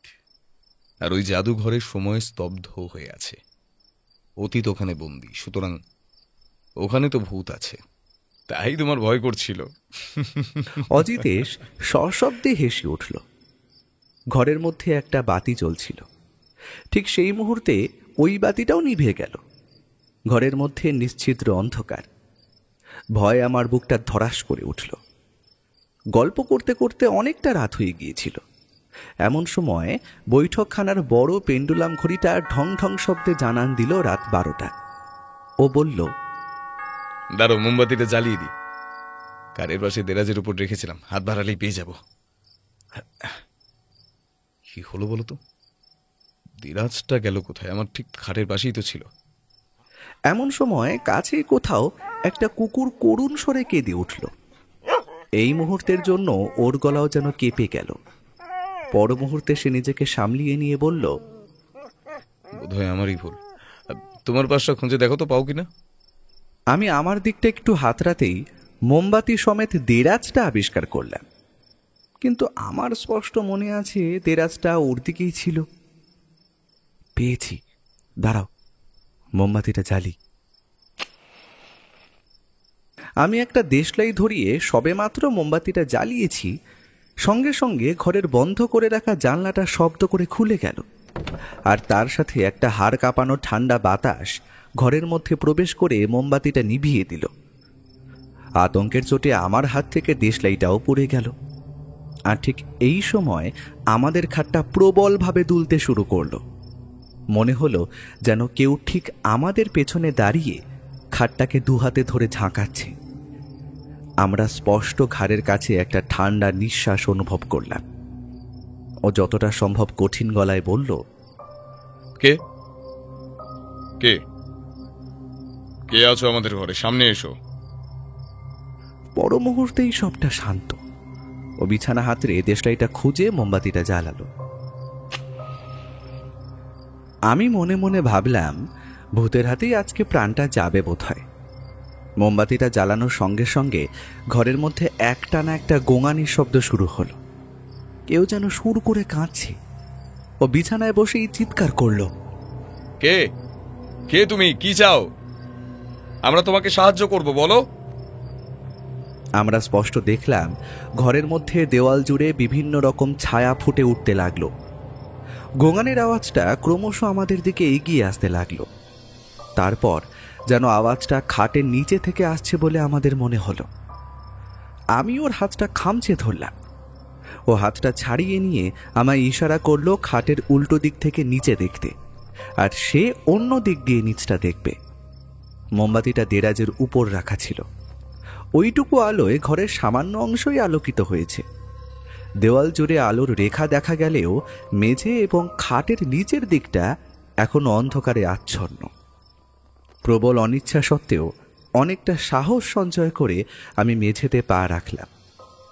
গোঙানির শব্দ যেন আরো কয়েকশো গুণ বেড়ে গেল। সেই শব্দ যেন শরীরের সব শিরা উপশিরায় রক্ত জমিয়ে দিল। ও আমাকে ইশারা করল। আমরা একসাথে খাটের নিচে উকি দিলাম। আর যা দেখলাম তাতে আমার হৃৎপিণ্ড যেন এক মুহূর্তের জন্য স্তব্ধ হয়ে গেল। আমরা দেখলাম খাটের তলায় একটা অদ্ভুত জীব ঘাপটি মেরে বসে আছে। তার ওপরের অর্ধেক অংশ একটা আদিবাসী মানবীর মতো। গায়ের রং ঘোর কালো। তার কোকড়ানো চুলগুলো হাজার সাপের মতো হাওয়ায় উঠছে। কানগুলো কুকুরের কানের মতো। চোখের মনি অদৃশ্য। সেই শূন্য অক্ষিকোটর থেকে ঠিকরে বেরোচ্ছে সবুজ আলো। সাপদের মতো দাঁতগুলো বাইরে বেরিয়ে আছে। তা দিয়ে কাঁচা লাল রক্ত গড়িয়ে গড়িয়ে পড়ছে। নিচের অর্ধেকটা মোষের মতো, অথচ হাত পাগুলো কোনো এক সরীসৃপের। হাতে পায়ে বাঁকানো লম্বা লম্বা নখর। জন্তুটা খাটের বাইরে বেরিয়ে আসছে। আমরা দুজন মুহূর্তের মধ্যে উঠে দাঁড়ালাম। আমি সেই মুহূর্তে শুধুমাত্র পালাও পালাও। এইটুকু শুনতে পেলাম। ও আর আমি সঙ্গে সঙ্গে দরজার দিকে দৌড় লাগালাম। আমরা দুজন ঘর থেকে বেরোবার সঙ্গে সঙ্গে দরাম করে শব্দ করে ঘরের দরজাটা বন্ধ হয়ে গেল। আমি আর ও কোনো ক্রমে নিজেদের শরীরটাকে টেনে এনে বৈঠকখানায় ফেললাম। এখানে বিদ্যুৎ সংযোগ অব্যাহত এবং সবকিছু স্বাভাবিক। ওঠো, আমাদের অনুসূয়া দেবীর ঘরে যেতে হবে। হয়তো বিপদ এখন ওনার, আমাদের সাহায্য লাগতে পারে। কিন্তু কিন্তু ওটা কি ছিল? ওসব পরে জানা যাবে, আগে চলো। আমরা সিঁড়ি দিয়ে দোতলায় উঠলাম। দোতলার সিঁড়ি এবং করিডোরটা প্রায় অন্ধকার, খুব হালকা একটা আলো জ্বলছে। তিনতলায় সিঁড়িতে পা দিতে যাব, ও আমার কাঁধটা খামচে ধরল। আমি থেমে গেলাম। দেখলাম ও করিডোরের দিকে তাকিয়ে আছে। ওর দৃষ্টি অনুসরণ করে আমি দেখলাম অনুসূয়া দেবীর বোন অরুণাংশীর ঘরের দরজা খোলা। ভিতর থেকে আলোর রেখা দেখা যাচ্ছে। একজন পুরুষ তাড়াতাড়ি করে ঘরের মধ্যে ঢুকে দরজা বন্ধ করে দিল। ও আর আমি একে অপরের মুখের দিকে চেয়ে তিনতলা সিঁড়িতে পা রাখলাম। সিঁড়ি দিয়ে উঠে তিনতলায় পা রাখা মাত্র আমাদের দুজনের পা যেন মেঝেতে আটকে গেল। আমরা সবিস্ময়ে দেখলাম অমরেন্দ্র বাবুর জাদুঘরের দরজার নিচ দিয়ে একটা সবুজাভ আলোর আভা আসছে এবং গোঙানির একটা ক্ষীণ শব্দ ভেসে আসছে ওইটুকু ফাঁক দিয়ে। ও একধার থেকে করিডোরের সবকটা আলোর সুইচ জ্বেলে দিতেই জাদুঘরের ভিতরটা আবার অন্ধকারে নিমজ্জিত হয়ে গেল। ও গিয়ে অনুসূয়া দেবীর দরজায় ধাক্কা দিল। অনুসূয়া দেবী, অনুসূয়া দেবী, ঠিক আছেন আপনি? কিছুক্ষণ পরে অনুসূয়া দেবী এসে দরজা খোলেন। তার চেহারা দেখি বোঝা যায় তার উপর দিয়েও একই ঝড় বয়ে গেছে এতক্ষণ ধরে। উনি বাইরে এসে ভয়ে কাঁপতে লাগলেন। কিছুক্ষণের মধ্যেই বাড়ির সকলেই উপরে এসে হাজির হল। কাজের মেয়ে মঙ্গলা অনুসূয়া দেবীকে ধরে ধরে নিচে নিয়ে গেল। মাঝরাতে ঘুম নষ্ট হওয়াতে সকলেই যে বেশ বিরক্ত তা তাদের হাবভাবেই বোঝা যাচ্ছিল। আমাদের সাথে ঘটে যাওয়া ঘটনাটা ও চেপে গেল দেখে আমিও আর কিছু বললাম না। কিন্তু অনুসূয়া দেবী ক্রমাগত বলে চললেন, ও আমায় মেরে ফেলবে, ও আমায় গলা টিপে মেরে ফেলবে, আমাকে আজকে মেরে ফেলতো। আপনি ঠিক সময় না এলে আজ আজ অনু, তুমি শান্ত হও অনু, কিছু হবে না। শান্তিতে যে একটু ঘুমোবো তাও হবে না। এই মেয়ে আসার পর থেকে জীবনটা একেবারে নরক করে দিল। যত সব ন্যাকামো। বলে খোঁড়াতে খোঁড়াতে নিজের ঘরে চলে গেলেন। তার পেছন পেছন তার কাকার মেয়েও তাকে অনুসরণ করল। অনুসূয়া দেবীর কাকা বললেন, অনু মা, তোকে তো আমি বলেছি তুই বিদেশ থেকে এসে এখানের পরিবেশের সঙ্গে মানিয়ে নিতে পারছিস না। কত ব্রাইট ফিউচার পড়ে আছে ওখানে তোর। এখানে নানা রকমের স্ট্রেস। ওখানে মৃগাঙ্কর সঙ্গে বিয়ে করে সুখে সংসার কর। এখানের কথা ভাবিস না, আমি সব দেখে রাখবো তোর অনুপস্থিতিতে। এখন দেখ যা ভালো বুঝিস। বাড়িটা অভিশপ্ত হয়ে গেছে অনু।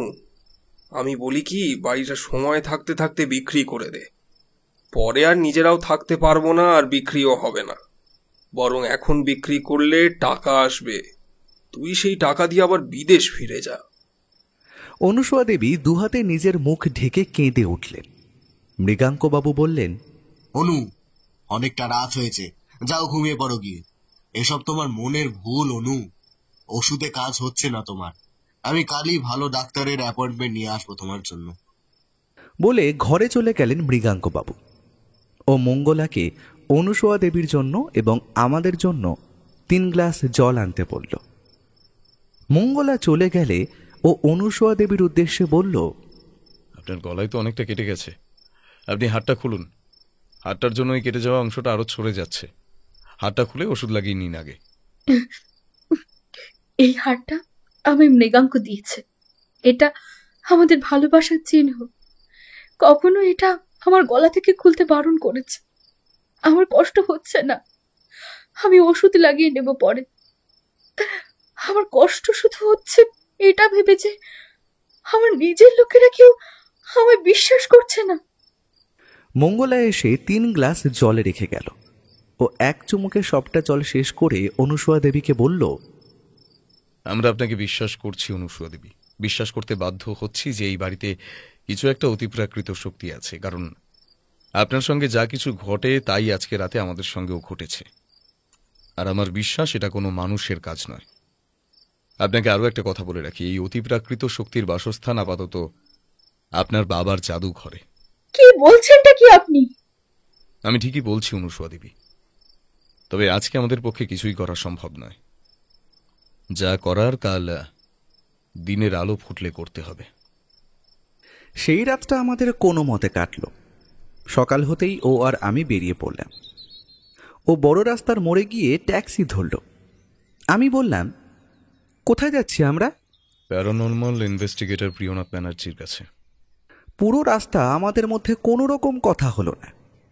আমাদের ট্যাক্সি একটা বড় দ্বিতল বাড়ির সামনে গিয়ে থামল। আমরা ভাড়া মিটিয়ে নেমে গেলাম।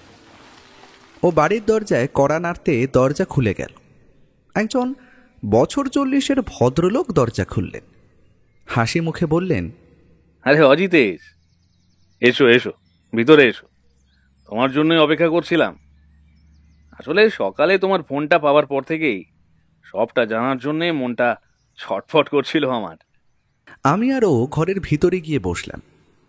ও আমার সাথে প্রিয়নাথ বাবুর আলাপ করিয়ে দিল। তারপর আমাদের সেন বাড়িতে যাওয়া থেকে ওই বাড়ির মিউজিয়ামে রাখা ওই অর্ধেক অংশ ঘোর কালো আদিবাসী মানবীর আর বাকি অর্ধেক মোষের মতো অদ্ভুত দর্শন মূর্তি, যার গা থেকে অদ্ভুত সবুজাভ আভা বের হয়, তার কথা এবং অনুসূয়া দেবীর ও আমাদের সাথে গত রাতে ঘটে যাওয়া সব ঘটনাগুলো একে একে খুলে বলল। সব শুনে প্রিয়নাথ বাবু গম্ভীর হয়ে গেলেন। বললেন, তোমার কথা শুনে আমার একটা মূর্তির কথাই মনে হচ্ছে, কিন্তু সেই মূর্তি তো বহু বছর আগে। দাঁড়াও, একটা বই আছে আমার কাছে যাতে ওই ধরনের অপদেবতার কথা লেখা আছে। ওখানেই আমি এই মূর্তির কথা পড়েছিলাম। দাঁড়াও, আমি বইটা নিয়ে আসি। প্রিয়নাথ বাবু উঠে ভিতরের ঘরে গেলেন। তারপর কিছুক্ষণ বাদে হাতে একটা মোটা অনেক বছরের পুরনো বই নিয়ে এলেন। তারপর ওই বইটার হলুদ হয়ে যাওয়া বইয়ের পাতা উল্টাতে উল্টাতে এক জায়গায় থেমে গিয়ে বললেন, এই যে পেয়েছি, এখানে লেখা আছে, আমি পড়ে শোনাচ্ছি তোমাদের। ও ঘাড় নাড়ল। প্রিয়নাথ বাবু শুরু করলেন। প্রাচীন লোককাহিনী অনুসারে এই অভিশপ্ত মূর্তিটি একসময় বহু শতাব্দী আগে প্রসার লাভ করা কৃদ্ধি নামক একটি প্রাচীন আদিবাসী সভ্যতার কেন্দ্রবিন্দু ছিল। এটি অপশক্তির আরাধনা এবং কালো জাদু বিদ্যার চর্চার জন্য পরিচিত ছিল। যদিও এই সভ্যতা এখন কালের গহ্বরে তলিয়ে গেছে, প্রচলিত আছে কৃদ্ধিরা তাদের মনোবাসনা পূরণের জন্য কাঁকালিনী নামক একটি শক্তিশালী এবং অপদেবীর পূজা করত। মনোবাসনা পূরণের জন্য তাদের পূর্ণিমার রাতের তৃতীয় প্রহরে একটি শিশুর বলিদান করতে হতো এবং কয়েকটি নিষিদ্ধ আচারগুলি সম্পাদন করতে হতো। এতেই নাকি তুষ্ট হতেন ওই দেবী এবং ভক্তদের মনোবাঞ্ছা পূরণ করতেন। বলা হয় একবার নাকি এক মা এই দেবীকে অভিশাপ দেন যে যেমন করে এই দেবী অন্য মায়ের কোল খালি হওয়াতে আনন্দ পান, তুষ্ট হন, তেমনি একদিন ওই দেবীও কোল খালি হবার যন্ত্রণা ভোগ করবেন। পরে শোনা যায় ওই মহিলা এবং তার পরিবারের অপমৃত্যু ঘটেছিল। সেনভিলাতে থাকা ওই অভিশপ্ত মূর্তিটাই এই অপদেবীর প্রতিনিধিত্ব করে। এই মূর্তিটাকেই ওই অন্ধকার শক্তির একটি বাহক বলে বিশ্বাস করা হয়। বলা হয় যে বা যারা মূর্তিটির মধ্যে থাকা প্রতিহিংসা পরায়ণ আত্মাকে মুক্ত করার বা এটির অধিকারী হওয়ার চেষ্টা করে এবং যারা এই দেবীর আরাধনার সঠিক নিয়ম মানতে পারে না, তাদের জীবনে অভিশাপ নেমে আসে। এই মূর্তিকে তুলে আনা স্বয়ং মৃত্যুকে আমন্ত্রণ জানানোর সমান। বছরের পর বছর ধরে অভিশপ্ত মূর্তিটিকে বিভিন্ন ব্যক্তি তাদের ব্যক্তিগত স্বার্থ সিদ্ধির জন্য ব্যবহার করেছে এবং প্রথম প্রথম তাদের স্বার্থসিদ্ধি হলেও পরে এই মূর্তিকে নিজের আয়ত্তর মধ্যে রাখা তাদের সম্ভব হয়নি। এর প্রেক্ষিতে তাদের জীবনে নেমে এসেছে দুর্ভাগ্য এবং ট্র্যাজেডির কালো ছায়া। অতীতে মূর্তিটি বিভিন্ন পরিবার ও সম্প্রদায়ের জন্য ধ্বংস ডেকে এনেছিল। এর অভিশাপ বিভিন্ন রূপে প্রকাশ পেয়েছিল, যা এর সংস্পর্শে আসা ব্যক্তিদের দিয়েছিল ভয়াবহ দুঃস্বপ্ন, মানসিক ভারসাম্যহীনতা এবং পরিশেষে অপমৃত্যু। অবশেষে মূর্তিটি একসময় অদৃশ্য হয়ে যায়। কয়েক শতাব্দী ধরে এর হদিশ অজানা। অনেকে বিশ্বাস করত এটা একটা গল্প ছাড়া আর কিছুই নয়। তবে অনেক আদিবাসী বৃদ্ধ বৃদ্ধার মুখে আজও কাঁকালিনীর গল্প শোনা যায়। তার মানে এটি পুনরুত্থিত হয় যখন অনুসুয়া সেনের বাবা প্রখ্যাত প্রত্নতাত্ত্বিক অমলেন্দু সেন একটি প্রত্যন্ত এবং অনাবিষ্কৃত প্রত্নতাত্ত্বিক স্থানে একটি অভিযানের সময় এটি আবিষ্কার করেন। এর অপশক্তির ব্যাপারে না জেনেই তিনি মূর্তিটিকে তার পৈতৃক প্রাসাদে ফিরিয়ে আনেন এবং অজান্তেই তাদের জীবনে অভিশাপকে আমন্ত্রণ জানিয়েছিলেন। কিন্তু এই অভিশপ্ত মূর্তির পুনরাবির্ভাবের ব্যাপারটা পরিষ্কার হলেও আমার একটা জিনিস এখনো ধোঁয়াশা লাগল। এই মূর্তিটা ওই বাড়িতে এসেছে অমরেন্দ্রবাবুর হাত ধরে, কিন্তু অমরেন্দ্রবাবু জীবিত থাকাকালীন এর কোনো প্রভাব বাড়ির কারোর উপর পড়ল না কেন? উনি মারা যাওয়ার পরে ওনার মেয়ের উপরই এই অপশক্তির প্রকোপ এসে পড়ল কেন? এই মূর্তি এমনি এমনি জেগে ওঠে না। এই মূর্তির সাথে সংযুক্ত সুপ্ত শক্তিকে জাগ্রত করতে হয়। নিশ্চয়ই কেউ কোনোভাবে এই মূর্তি জাগরণের উপায় জেনে তাকে জাগ্রত করেছে। তাই অনুসুয়া সেনের সাথে এসব অতি প্রাকৃত ব্যাখ্যাতীত ঘটনা ঘটছে।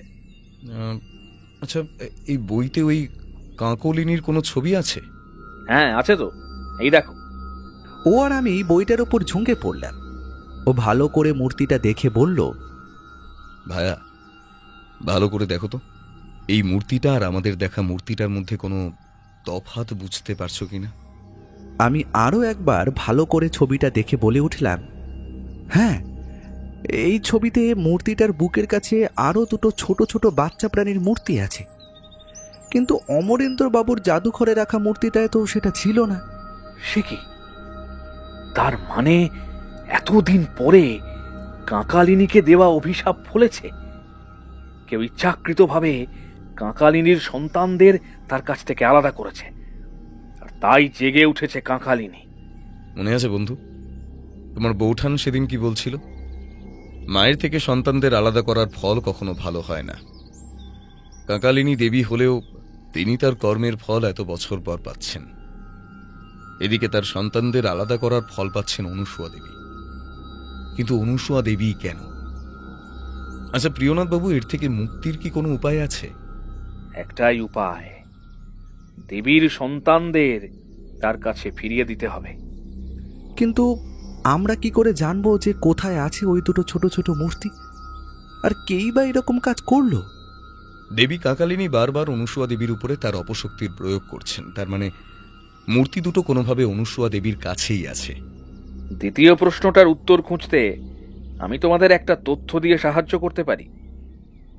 যেই মূর্তিকে জাগ্রত করেছে সে নিয়মিত এইসব কালো জাদু বিদ্যা নিয়ে চর্চা করে। আমি বোধহয় বুঝতে পারছি এটা কার কাজ, কিন্তু তার আগে আমাদের আজকের মধ্যেই ওই মূর্তি দুটো খুঁজে বার করতে হবে। চল। তারপর প্রিয়নাথ বাবুর উদ্দেশ্যে বলল, আমরা আজ আসি প্রিয়নাথ বাবু। অনেক ধন্যবাদ আপনাকে আমাদের এতটা সাহায্য করার জন্য। আমরা প্রিয়নাথ বাবুর বাড়ি থেকে বেরিয়ে পড়লাম। আমি বললাম, সেন ভিলা যাবে তো এরপরে? না, একবার থানায় যাব। ওর কথা মতো আমরা থানায় গিয়ে পুরন্দর বাবুর সঙ্গে দেখা করলাম। ও পুরন্দর বাবুকে জিজ্ঞেস করল, কাজ হয়েছে? পুরন্দর বাবু একটা খাম টেবিলের ড্রয়ার থেকে বার করে ওর হাতে দিয়ে বলল, এই যে রিপোর্ট, এতে সব লেখা আছে। ও খামটা খুলে রিপোর্টটা ভালো করে দেখে বলল, যা সন্দেহ করেছিলাম তাই। ও হ্যাঁ, আপনাকে যে আরো একজনের ব্যাপারে খোঁজ নিতে বলেছিলাম, সেই কাজও আপনার হয়ে গিয়েছে। আমাদের খবরেরা খবর এনেছে ওই অবনী বলে ভদ্রলোকটি শুধুমাত্র খবরের কাগজের অফিসেই কাজ করেন না, উনি এখন একটা নতুন ব্যবসা শুরু করেছেন। উনি এখন বাড়ি আর জমির দালালি করছেন। উনি সেন ভিলাকে আপাতত বিক্রি করিয়ে দিতে চান একজন মারাঠি ব্যবসায়ীর কাছে। তার জন্যে তিনি ইতিমধ্যেই মোটা টাকা অগ্রিম নিয়েছেন। থানায় আমাদের কাজ মিটতেই আমরা সেন ভিলার পথ ধরলাম। বড় রাস্তার মোড়ে নেমে ও ট্যাক্সির ভাড়া মেটাচ্ছিল। খুচরো ছিল না বলে একটু দেরি হচ্ছিল। আমি দাঁড়িয়ে দাঁড়িয়ে এদিক ওদিক দেখছিলাম। হঠাৎ দেখলাম অনুসূয়া দেবীর কাকা হন্তদন্ত হয়ে ট্যাক্সিতে উঠছে। আমি ওকে ডেকে সে কথা বলতেই সে আবার ট্যাক্সিতে উঠে আমায় বলল, উঠে এসো। আমি ট্যাক্সিতে উঠতেই ও ট্যাক্সি ড্রাইভারকে নির্দেশ দিল, দাদা সামনের ওই ট্যাক্সিটাকে ফলো করুন তো। বেশ খানিকটা যাওয়ার পর অনুসূয়া দেবীর কাকা ট্যাক্সি থেকে নেমে পড়লেন। ওনাকে নামতে দেখে আমরাও নেমে ওনাকে অনুসরণ করতে লাগলাম। দেখলাম উনি মেন রাস্তা থেকে নেমে একটা গলিপথ ধরলেন। তারপর গলি দিয়ে খানিকটা এগিয়ে গিয়ে একটা সাদা বাড়ির ভিতরে ঢুকে গেলেন। আমরা দেখলাম বাড়িটার দরজার পাশে নাম ফলকে লেখা আছে অ্যাডভোকেট অখিল মজুমদার। আমরা বাড়িটার কাছেই একটা জায়গায় লুকিয়ে রইলাম। প্রায় আধ ঘন্টা বাদে আমরা দেখলাম অনুসূয়া দেবীর কাকা বাইরে বেরিয়ে এলেন। উনি চলে যাওয়ার পর ও বলল, চলো ভেতরে যাওয়া যাক। কিন্তু এভাবে একজন অচেনা মানুষের বাড়ি। অচেনা কোথায়, অখিলবাবু আমাকে বেশ ভালো করেই চেনেন, চলো। ও গিয়ে দরজায় টোকা দিল। একজন মহিলা এসে দরজা খুলে বললেন, কাকে চাই? আচ্ছা অখিলবাবু, উনি কি বাড়িতে আছেন? আসুন আপনারা। মহিলাটি আমাদের বসতে বলে ভিতরে চলে গেলেন। খানিক বাদই এক ভদ্রলোক এসে দাঁড়ালেন এবং ওকে দেখে আনন্দিত হয়ে বললেন, আরে অজিতেশ বাবু, আসুন আসুন, বসতে আজ্ঞা হোক। এই কে আছিস? শরবত মিষ্টি নিয়ে আয়। আরে ব্যস্ত হবেন না, আর আমরা আজকে কিচ্ছু খাবো না। আপনার কাছে একটা জিনিস জানার ছিল, ওটুকু জেনেই আজ উঠতে হবে আমাদের। আচ্ছা বেশ, বলুন কি জানতে চান? কিছুক্ষণ আগে যে ভদ্রলোক আপনার কাছে এসেছিল, তিনি ঠিক কি মতলবে এসেছিলেন বলতে পারবেন? আপনি যখন জিজ্ঞাসা করছেন তখন বলাই যায়। আসলে উনি একটা পাওয়ার অফ অ্যাটর্নির কাগজ বানাতে দিয়েছিলেন, যাতে লেখা ছিল ওনার ভাইজি ওনার অবর্তমানে ওনার সমস্ত স্থাবর অস্থাবর সম্পত্তির দেখাশোনার দায়িত্ব ওনার হাতে তুলে দিচ্ছেন। ওনার কথা মতো ওই কাগজ আমি বানিয়ে রেখেছিলাম। উনি আজকে নিয়ে গেলেন। অনেক ধন্যবাদ। আজকে আমরা উঠি অখিলবাবু, পরে দেখা হবে আবার। বলেও উঠে পড়ল। ওর দেখা দেখি আমিও উঠে পড়লাম। সারাদিন ঘুরে ঘুরে অনেকটা বেলা হয়ে গিয়েছিল। আমরা যখন সেনভিলায় পৌঁছলাম তখন প্রায় বেলা 3টে। সারাদিন স্নান খাওয়া দাওয়া কিছুই হয়নি। আমি চোখে প্রায় অন্ধকার দেখছিলাম। মঙ্গলা আমাদের বাড়িতে ঢুকতে দেখে বলল, আপনারা এসে গিয়েছেন, আপনাদের সারাদিন খাওয়া দাওয়া হয়নি। দিদি বারবার এসে আপনাদের খোঁজ করছিলেন। আপনারা স্নান করে নিন, আমি আপনাদের ঘরে আপনাদের খাবার দিয়ে আসছি। ঘরে এসে স্নান করে খাওয়া দাওয়া করতে করতে যেন আমাদের ধরে প্রাণ এলো। মঙ্গলা আমাদের ঘরেই দাঁড়িয়েছিল, যদি খেতে খেতে আমাদের কিছু লাগে সেই ভেবে। তুমি গিয়ে তোমার বড় দিদিমণিকে খবর দাও, বলো যে আমরা এক্ষুনি ওনার ঘরে আসছি। আগে দাদাবাবু, দিদি যে এখন একটু ঘুমোচ্ছেন, আসলে সারা রাত উনি ঘুমোতে পারেন না কিনা, এখন ঢাকাটা কি ঠিক হবে? যা বলছি তাই করো। কিছুক্ষণ বাদে আমরা অনুসূয়া দেবীর ঘরে গেলাম। অনুসূয়া দেবী আমাদের দেখে বললেন, কি হয়েছে অজিতেশ বাবু? আপনি আমার একটা প্রশ্নের উত্তর দিন তো। কেউ কি আপনাকে কিছুদিনের মধ্যে কোনো ছোট ছোট জোড়া মূর্তি রাখতে দিয়েছে বা উপহার দিয়েছে? না তো, কিন্তু কেন? কেন কি বৃত্তান্ত আমি আপনাকে পরে সব বলছি। তার আগে আমাদের আপনার ঘর থেকে ওই মূর্তি দুটো খুঁজে বের করতে হবে। আপনিও খুঁজুন। প্রায় 1 ঘন্টা ধরে আমরা 3 জনে পুরো ঘরটা খুঁজেও কিচ্ছু পেলাম না। ও বিফল হয়ে খাটে বসে পড়ল। তারপর হঠাৎ কি ভেবে অনুসূয়া দেবীর দিকে তাকিয়ে বলল, আচ্ছা, আপনার গলার হারটা আপনি কতদিন পরছেন? ওই যে আমি আর মৃগাঙ্ক বাবার জাদুঘরে অ্যালার্ম লাগালাম, তার পরদিন রাতে মৃগাঙ্ক আমায় এটা উপহার দেয়। আর তারপর থেকেই আপনার সঙ্গে এসব জিনিস ঘটতে থাকে, তাই না?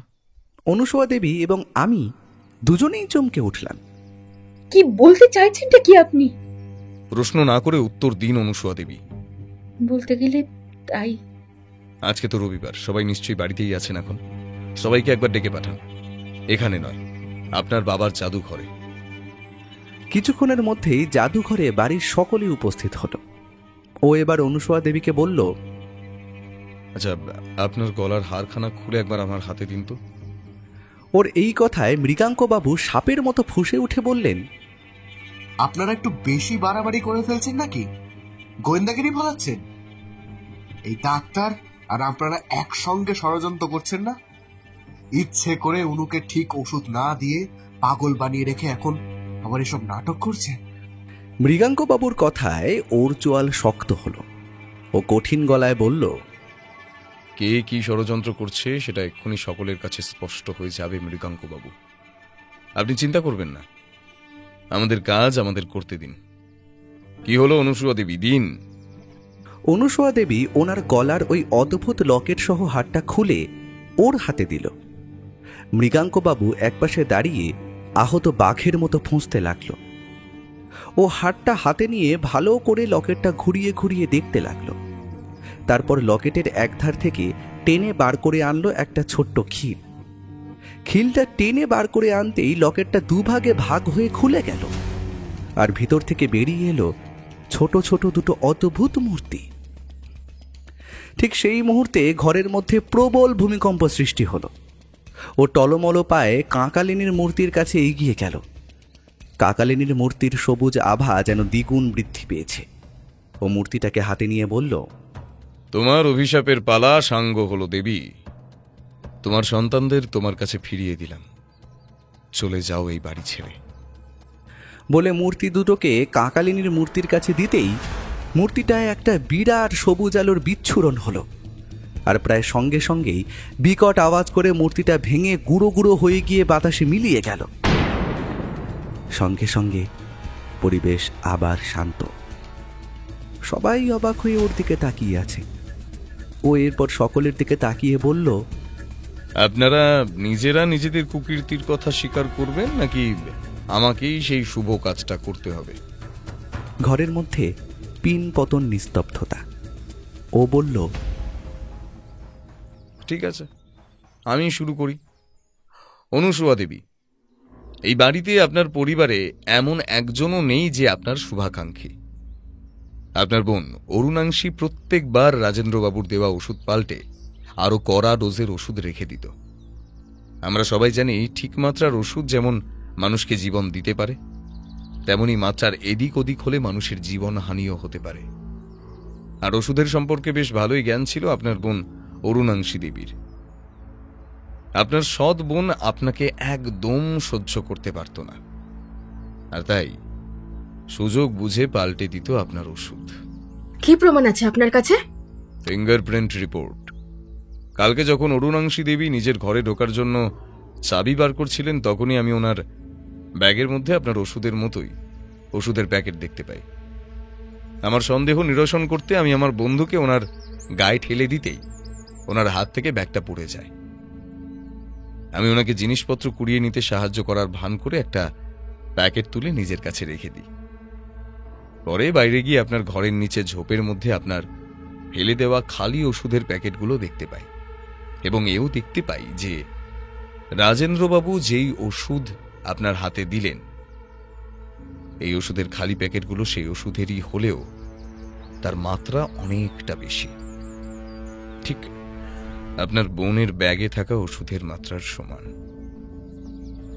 তারপর আমি আরো নিশ্চিত হওয়ার জন্য ইন্সপেক্টর পুরন্দরবাবুকে বলি খালি প্যাকেট এবং আপনার বোনের কাছে থাকা ওষুধের প্যাকেটের ফিঙ্গারপ্রিন্ট টেস্ট করতে, এবং তার থেকে জানা যায় যে আপনার ওষুধের খালি প্যাকেটেও আপনার বোনের হাতের ছাপ আছে।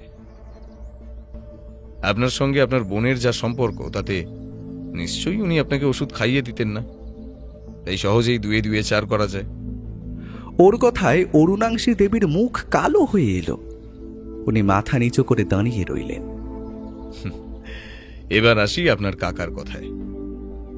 উনি আপনার পাগল হয়ে যাওয়ার সুবাদে আপনার সম্পত্তির পাওয়ার অফ অ্যাটর্নির কাগজও রেডি করে রেখেছেন, সুযোগ বুঝে আপনাকে দিয়ে সই করাবেন বলে। আপনার ভাই শশাঙ্ক বাবু রেসের মাঠে জুয়ার থেকে বহু টাকার দেনা করে ওত পেতে আছেন কখন আপনার থেকে টাকা পয়সা হাতিয়ে নেবেন। আপনার আরেক ভাই অবনী বাবু এক মারাঠি ব্যবসায়ীর কাছে মোটা টাকা নিয়ে রেখেছেন আপনাকে পাগল প্রমাণ করে এই বাড়িতে ভূত আছে তার রটিয়ে এই বাড়ি আপনাকে দিয়েই বিক্রি করাবেন বলে। ওর কথার মাঝে অনুসূয়া দেবী টুকরে কেঁদে উঠলেন, বললেন, চুপ করুন আপনি, আমিও শুনতে পারছি না। আমি আজই সবকিছু রেঁধে দিয়ে এই বাড়ি ছেড়ে চলে যাব। আমাকে চুপ করালে যে চলবে না অনুসূয়া দেবী, আপনি মনকে শক্ত করুন, আরো বড় কিছু আপনার শোনা বাকি। অনুসূয়া দেবী কিছুক্ষণ সময় নিলেন, বোধহয় নিজেকে প্রস্তুত করে নিলেন। তারপর চোখের জল মুছে বললেন, আপনি বলুন অজিতেশ বাবু। এবার আসি মৃগাঙ্ক বাবুর কথায়। মৃগাঙ্ক বাবু, কোথাও ভুল বললে একটু ধরিয়ে দেবেন অনুগ্রহ করে। অনুসূয়া দেবী, আপনি মৃগাঙ্ক বাবুকে একজন প্রত্নতত্ত্ববিদ হিসেবে জানলেও ওনার আরও একটা পরিচয় আছে। উনি একজন বড় সাধক, অপশক্তির সাধক। উনি আপনারই বাড়িতে থেকে আপনারই চোখের আড়ালে নিজের ঘরে এতদিন অপশক্তির আরাধনা চালিয়ে গেছেন, আর সেই জন্য উনি নিজের ঘরে কাউকে খুব একটা ঢুকতে দিতে চান না। এমনকি ঘর পরিষ্কার করতেও কাউকে অনুমতি দেন না, পাছে ঘরের মধ্যে ওনার চলা ক্রিয়াকলাপের ব্যাপারে কেউ জেনে যান। কাউকে ঘরে ঢোকানোর আগে উনি নিজের সব কালো জাদুর জিনিসপত্র লুকিয়ে ফেলতেন। কিন্তু সেদিন যখন আমরা ওনার ঘরে ঢুকলাম, উনি তাড়াহুড়ে সব জিনিস লোকাতে গিয়ে আরাধনা করার জন্য প্রয়োজনীয় নিজের কালো বস্ত্রটা লুকোতে ভুলে গিয়েছিলেন। ওটা ওনার আপনার এক কোণেই পড়েছিল। এছাড়া আমি বাইরে ওনার ঘরের ঠিক নিচে কাকের মুন্ডু, পালক, বিড়ালের হাড় এবং আরও নানান কালো জাদুবিদ্যার উপাচার পেয়েছি। উনি আপনার উপর প্রতিশোধ নিতে চাইতেন প্রথম থেকে, আর তাই পরিকল্পনা মাফিক আপনাকে ভালোবাসার জালে ফাঁসিয়েছিলেন। উনি যেদিন প্রথম আপনাদের জাদুঘরে ওই কাঁকালিনীর মূর্তি দেখেন, উনি সেদিনই চিনতে পেরেছিলেন ওই মূর্তিটাকে। তারপর মূর্তিটার সম্পর্কে একটু খোঁজ নিয়ে মূর্তিটা সম্পর্কে পুরোপুরি জেনে নেন। তারপরই উনি ওনার পরিকল্পনা ঠিক করে নেন। আপনার ঘরে গিয়ে একান্ত সময় কাটানোর অছিলায় আপনার কাছ থেকে রিমোট নিয়ে জাদুঘরের অ্যালার্ম বন্ধ করে দেন। তারপর যেহেতু ওনার কাছে ওই জাদুঘরের একটা চাবি থাকেই, তাই উনি সহজেই ওই ঘরে ঢুকে ওই মূর্তি থেকে, মানে দেবী কাকালিনীর কাছ থেকে তার সন্তানদের আলাদা করেন। তারপর একটা সোনার লকেটের মতো ছাঁচ বানিয়ে তার মধ্যে ঢুকিয়ে দেন ওই মূর্তি দুটো। তারপর ওই লকেট উপহার দেন আপনাকে, বলেন কোনো সময় গলা থেকে ওটা না খুলতে। এরপর দেবী কাঁকালিনী জেগে ওঠেন এবং তার কোপ গিয়ে পড়ে আপনার উপর।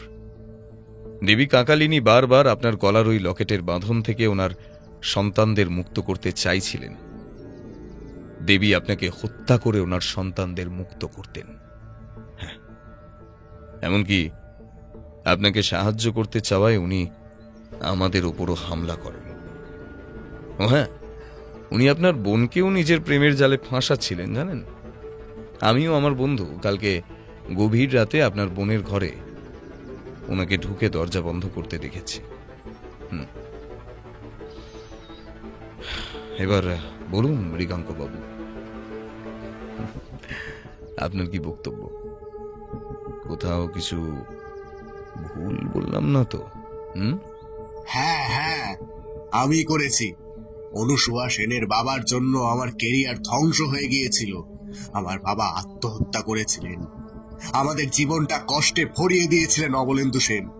সেই ছোট থেকে আমার জীবনের একটাই লক্ষ্য ছিল, অমলেন্দু সেনের বংশধরদের জীবনও আমি কষ্টে ভরিয়ে দেব। আমি আমার লক্ষ্যের খুব কাছাকাছি পৌঁছে গিয়েছিলাম, প্রথমে অনুসূয়া আর তারপর অরুণাংশী। কিন্তু আপনার জন্যে আমার সব পরিকল্পনা ভেস্তে গেল। মৃগাঙ্কবাবু সবটা স্বীকার করে নেওয়ার পর আমরা আর সেনভিলায় থাকিনি। অনুসূয়া দেবীর পরিবারের সিদ্ধান্ত ওনার হাতে ছেড়ে দিয়ে আমরা বেরিয়ে এলাম। অনুসূয়া দেবী আসার সময় একটা নোটের বান্ডিল ওর হাতে ধরিয়ে দিয়ে বললেন, আপনারা নিজেদের জীবন বাজি রেখে আমাকে এই নরক যন্ত্রণা থেকে মুক্তি দিয়েছেন। তার মূল্য আমি এই জীবনে চোকাতে পারবো না, এটুকু রাখুন। পরদিন সকালে আমরা নিজেদের বাড়ির বৈঠকখানায় বসে চা খাচ্ছি, বৌঠানো আছে। আমি ওকে টিপ্পনি কেটে বললাম, কি খোকার আবাসিক বিদ্যালয়ে পড়ার ব্যাপারটা কতদূর এগোলো? তবে পাঠাচ্ছ কোন হপ্তায়? ও একবার বৌঠানের অগ্নিদৃষ্টির দিকে চেয়ে উত্তর দিল, তওবা নাক খপ্তা। আমরা তিনজনেই হেসে উঠলাম। আজকের মতো গল্পের আসর এখানেই শেষ হলো। আপনারা এতক্ষণ শুনছিলেন লেখিকা সম্পূর্ণা সাহার কলমে অভিশপ্ত মূর্তি রহস্য। আর শ্রোতা বন্ধুরা, আপনাদের জন্য আমাদের আগের দিনে নিবেদন করা অসাধারণ একটি অপারেশন থ্রিলার গল্প অপারেশন ইসরায়েল কিন্তু এসে গেছে গল্পের আসরে। আপনাদের বেশিরভাগ মানুষই এখনো সেটা শোনেননি। গল্পটা শুনে আসুন, কথা দিলাম সেটি আপনাদের মন জয় করে নেবে। এবার পালা আগের গল্পের শাউট আউট পর্বে যারা যারা কমেন্ট করেছিলেন তাদের নামগুলো উল্লেখ করার। উত্তর দিয়েছিলেন অপর্ণা রায়, দেবাশিস সেন শর্মা, সুতপা গুপ্ত, সুস্মিতা দাস, সৌরভ মণ্ডল কর্মকার, বিশ্বজিৎ সেনগুপ্ত, শুক্লা সরকার, সর্বাণী ব্যানার্জি, মধু রায়, অনিশা খান এবং শঙ্কর রায়। গল্পটা আশা করি আপনাদের খুব ভালো লেগেছে। আর খুব বেশি ভালো লাগলে আমাদের গল্পের আসরকে সাবস্ক্রাইব করতে ভুলবেন না কিন্তু। না, জোরাজুরি নেই, ভালো লাগলে তবেই। তাহলে সবাই খুব ভালোবাসা নেবেন আর অনেক ভালো থাকবেন। আজকের মতো গল্পের আসর সাইনিং অফ।